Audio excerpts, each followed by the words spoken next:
So the topic of this course will be linear algebra. You must have faced in your school days equations like this.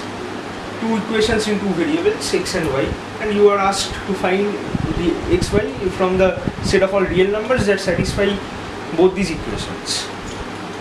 You have also studied how to solve three equations in three variables, right?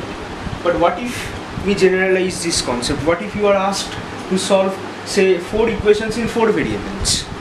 Or what if, say, rather n equations in n variables? How will you go? I mean, how will you find out the solutions then? So one of the most important things that come in the study of linear equations is from which set do you want the solutions. Here you can see that x and y both are from real numbers. In this case also x and y are both real numbers. Is this all? I mean, is this all the cases? I mean, are you always required to find the variables from the set of all real numbers, or there are some other sets? No. See, you can also find integers that satisfy these two equations, right? You might be asked to find integers that satisfy these two equations or these many equations. So one of the most important things that we should learn before learning how to solve a system of linear equations is field. So what is a field? See, a field is a set F on which two operations are defined, plus and dot. Mind you, this addition and multiplication are not the same thing that you know in the traditional way. Okay. So so this F will, along with these two operations, will satisfy a few properties. What? Take any x, y belonging to F. X plus y belongs to F. This is number one. Okay. Number two, there exists a 0 belonging to F such that for all x belonging to F, x plus 0 equals to 0 plus x equals to x. This thing must hold. This 0 is unique and it is not dependent on x. This 0 will hold for every x. Okay.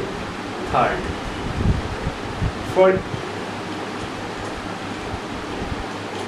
for each x in F, there exists a y in F such that x plus y equals to y plus x is equals to 0.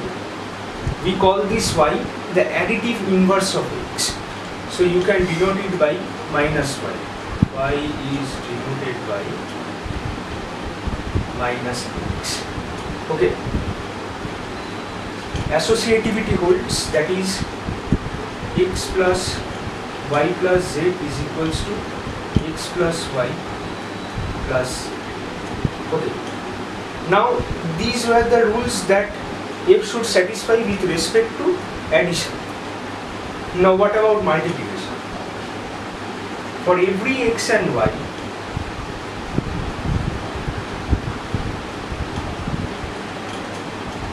x dot y belongs to F. Okay.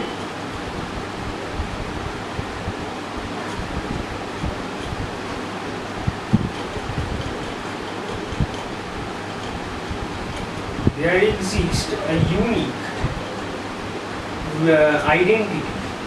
We will denote this identity by 1 belonging to F such that x into 1 equals to 1 into x equals to x.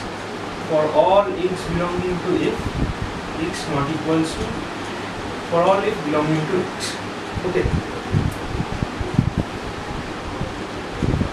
7. For each x belonging to F such that x is not 0, there exists a y belonging to F such that xy equals to yx equals to 1. Mind you, this 1 and this 0 has been taken in by consideration from the traditional addition and multiplication. See, in real numbers, what element do you add to every element to get that element itself? 0, right? So in a generalized way also we will denote the additive identity by 0, and in the same way in a generalized sense we will denote the multiplicative identity by 0. Okay. Yeah. Multiplication will be also associative, that is x times y times z is equals to x times y times z, and plus and dot will distribute over itself, that is x into y plus z equals to x times y plus x times z, and in both the cases x plus y equals to y plus x for all x y in f, and x dot y equals to y dot x for all x y in f. That is, addition and multiplication are both commutative. If you know few concepts from group theory, then this might be very easy for you to understand. F along with addition forms an abelian group, and F along with multiplication also forms an abelian group. Okay. And if you know ring theory, then you must know that if a field is nothing but a set F along with an addition structure and a multiplication structure, such that F plus is a group and F dot is also a group.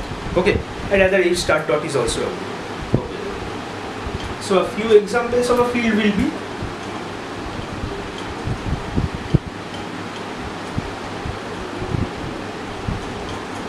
take R. This forms a field, you can check it. You can do all the checkings. The set of all complex numbers, this also forms a field.